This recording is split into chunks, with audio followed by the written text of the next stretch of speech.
Aiwa cells Kasaragod, Kanhangad, Mangalore. കർണാടകയിൽ DK ശിവകുമാറിന്റെ തിരിച്ചുവരവിൽ വലിയ മാറ്റങ്ങൾ സംഭവിച്ചിരിക്കുകയാണ്.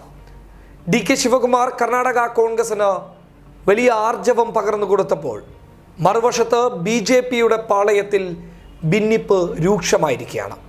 അതിനിടയിലാണ് BJPയുടെ MLA ആയിട്ടുള്ള രാജു കാഗെ കോൺഗ്രസിലേക്ക് കടന്നു വരുന്നത്. കോൺഗ്രസ് സ്ഥാനാർത്ഥിയായി മത്സരിക്കാൻ താൻ തയ്യാറാണ് എന്ന് രാജു കാഗെ പരസ്യമായി പ്രഖ്യാപിച്ചതോടുകൂടി BJP പാളയത്തിൽ വലിയ രീതിയിൽ പ്രതിഷേധങ്ങൾ ഉയരുകയാണ്. എന്ത് സംഭവിച്ചു എന്നറിയാതെ BJP നെട്ടോട്ടമോടുന്ന ഒരു കാഴ്ചയാണ് കർണാടക സമ്മാനിക്കുന്നുള്ളത്. 8 ഇടങ്ങളിൽ വിജയിച്ചില്ല എന്നുണ്ടെങ്കിൽ കർണാടകയിലെ യെദ്യൂരപ്പ സർക്കാർ താഴെ വീഴും. അതിനുവേണ്ടി എല്ലാ ശ്രമവും നടത്തിക്കൊണ്ടിരിക്കുന്ന അമിത്ഷയുടെ തീരുമാനങ്ങൾക്കേറ്റ ശക്തമായ തിരിച്ചടിയാണ് BJPയുടെ MLA ആയിട്ടുള്ള രാജു കാഗെ കോൺഗ്രസിനോട് യെസ് പറഞ്ഞ് രംഗത്ത് വന്നത്. എന്തായാലും DK ശിവകുമാർ കടന്നു വന്നതോടുകൂടി കർണാടക കോൺഗ്രസിൽ വലിയ മാറ്റങ്ങൾ സംഭവിച്ചിരിക്കുകയാണ്.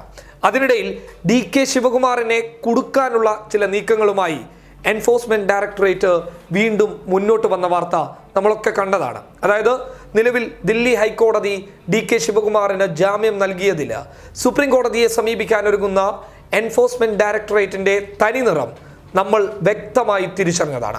കർണാടക രാഷ്ട്രീയത്തിൽ DK ശിവകുമാറിനെ മാറ്റി നിർത്തിക്കഴിഞ്ഞാൽ BJPക്ക് വലിയ വിജയം കൊയ്യാൻ സാധിക്കുമെന്നുള്ള വലിയ പ്രതീക്ഷയാണ് അമിത്ഷാ ആ നീക്കത്തിലൂടെ കണ്ടതെന്നാണ് പുറത്തു വരുന്ന റിപ്പോർട്ടുകൾ വ്യക്തമാക്കുന്നുള്ളത്.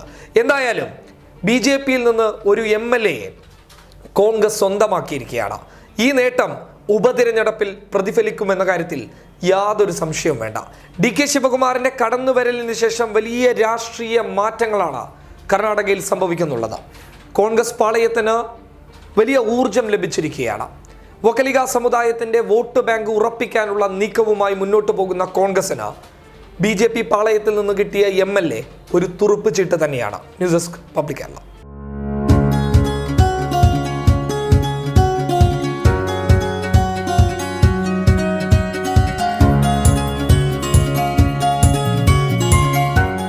ഇനി സേവനങ്ങൾ വിരൽത്തുമ്പിൽ. Bismi home nursing service, Anangur, Kasaragod.